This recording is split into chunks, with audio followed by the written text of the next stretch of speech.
So mahalo this morning to the University of Hawaiʻi at Hilo and Hawaiʻi Community College for your hospitality over the last several days, both for the Board of Regents and for me throughout this week. I really enjoyed the visit and meeting so many folks throughout the community. I want to begin today with the rapidly evolving federal policies that are directly impacting higher education and the University of Hawaiʻi. I sent a detailed message to the 10 campuses on Tuesday morning outlining this, so I will keep my remarks today relatively brief. As you know, there have been a number of executive orders that have been issued from the federal government affecting many aspects of the university, including research funding and any activity that may pertain to what has been termed environmental justice, affirmative action, and diversity, equity, inclusion, and accessibility, or DEI, DEIA. The executive orders do not define these terms. On Friday, February 14th, the Department of Education sent a Dear Colleague letter that gave further guidance on how it will interpret the executive orders as it relates to universities. The department states that universities may not take any action based on race in any aspect of university operations, including admissions, hiring, promotion, and compensation, financial aid, scholarship, prizes, student services, housing and campus life, graduation ceremonies, and student organizations. The department gave schools, colleges, and universities 14 days to comply and requires institutions to certify compliance as a condition of receiving federal funding.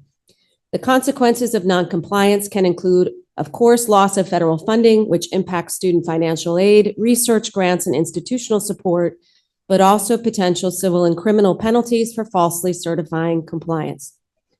This new guidance comes at a time when research funding is already undergoing significant restrictions, and early EO froze all research funding relating to environmental justice and DEIA activities. The University of Hawaiʻi has supported our state's Attorney General in filing litigation to stop the implementation of the EO. Although a temporary restraining order has been implemented, the university continues to receive stop work orders and termination notices relating to university research awards in the targeted categories. Of extreme concern, on February 7th, the National Institute of Health also announced a major policy change with respect to indirect cost recovery rates. Indirect costs are used to maintain facilities and pay for utilities, staff, research equipment, etc., much more. The new policy caps indirect costs at 15%, both for research contracts already negotiated at higher rates and for all prospective awards. At UH, indirect costs can average approximately at 55% in the past. The financial impact of this change cannot be overstated, both at the University of Hawaiʻi and at universities nationwide, impacting faculty, researchers, and students, not to mention the important research itself. Once again, we have supported our state's Attorney General in filing litigation to stop enforcement of this executive order, and a temporary restraining order is currently in place. To be clear, the executive orders do not change underlying anti-discrimination statutes passed by Congress, but they do signal how the executive intends to interpret and enforce the law going forward. The ability to change existing practices and contracts retroactively may be limited. The executive's ability to set them prospectively is considerably broader when appropriate procedures are followed. Stakes for this community are extremely high. Last year alone, UH received $386 million in extramural federal funding, which supports research projects that benefit our state, the salaries for thousands of faculty and staff, ensuring continued employment, student financial aid, and other forms of support, making higher education accessible to thousands. We are committed to a measured, thoughtful, and consultative approach as we move forward in this challenging environment. I'm meeting frequently with university leadership, which includes all vice presidents, the Manoa provosts, and chancellors from every campus, at least weekly to coordinate our response, and frankly, we're communicating sometimes by the hour. As previously announced, we are forming an advisory council made up of members of the UH community, and I expect to reach out to our constituency groups to invite their participation in the next few days and to hold the first meeting by the end of this month. This body will serve as a forum for faculty, staff, and students to voice concerns and ideas. It will also ensure community perspectives are incorporated into our response strategies. In the meantime, a thorough review of UH policies, programs, and positions is underway to evaluate our compliance with the new federal mandates.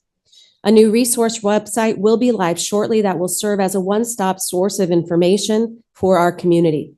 The site will include federal policy updates, state actions and legal developments, guidance on making websites and travel compliant, mental health resources, answers to frequently asked questions, and a link to a webpage that provides updates and guidance for researchers from the Office of Research and Innovation. In addition, together with the UH Foundation, I'm pleased to report that we have launched a fundraising effort to support graduate students impacted by the federal funding freeze. That information will also be on the new resource page, as well as efforts within our department to ensure uninterrupted instruction for our graduate students. As we walk through this moment of change, it is critically important to say as clearly as possible that UH remains steadfast in its mission and core values. No shift in federal policy can or will alter who we are or our commitment to ensuring that every individual on our campuses is valued and welcomed in this community. We will not waver in that commitment.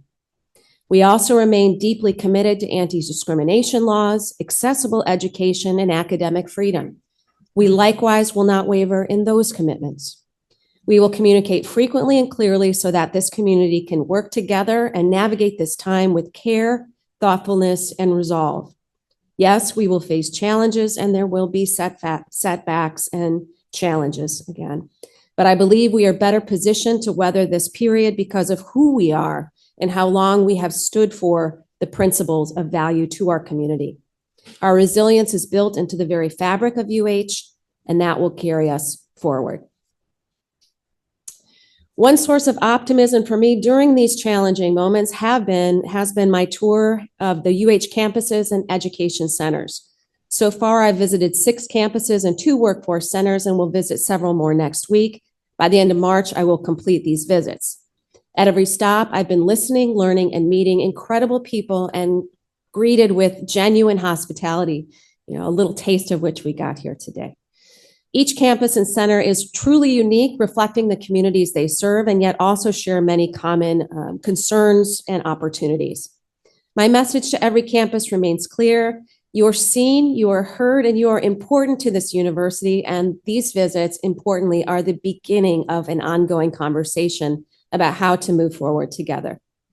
As promised, when I've completed the tour, I'll return to this board with a vision of how to take the conversation to the next level and strengthen our system as a whole, achieving excellence as a system in ways that our individual campuses cannot, and ensuring that each campus has the resources and support that they need to be the very best version of themselves. A few early themes that are emerging: setting a baseline standard of care across every one of our 10 campuses and workforce centers to ensure each student at this university has the same level of support and chance to succeed.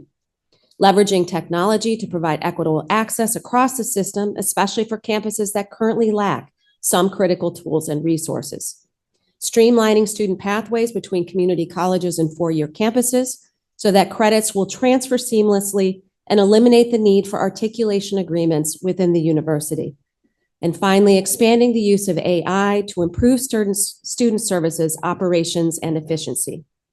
With the challenges posed by the new federal administration, these strategic improvements will go forward and will help mitigate the impact on our ability to serve our students.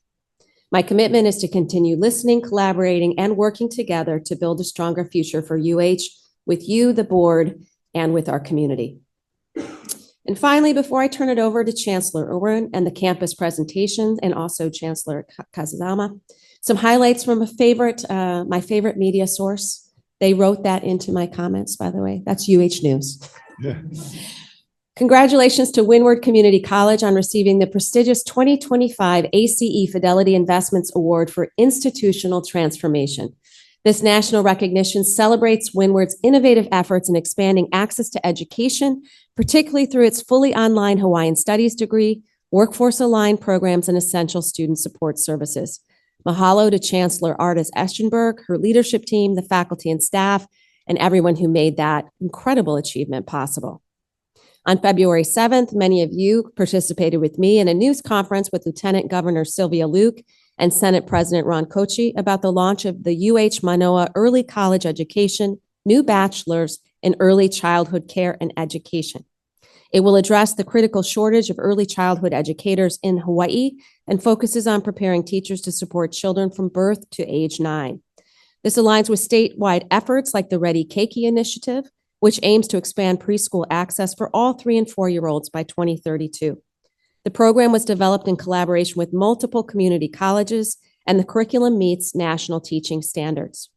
Congratulations to UH Manoa College of Education Dean Nathan Murata and his team, as well as Provost Bruno. Finally, the UH Community College launched a new video series that captures the inspiring journey of Native Hawaiian students in our campuses. The stories showcase how students across 7 campuses are excelling academically while embracing traditional Native Hawaiian values and knowledge. It really captures how our community colleges are fostering a supportive and empowering environment where Native Hawaiian students can thrive, and you can find those on our website.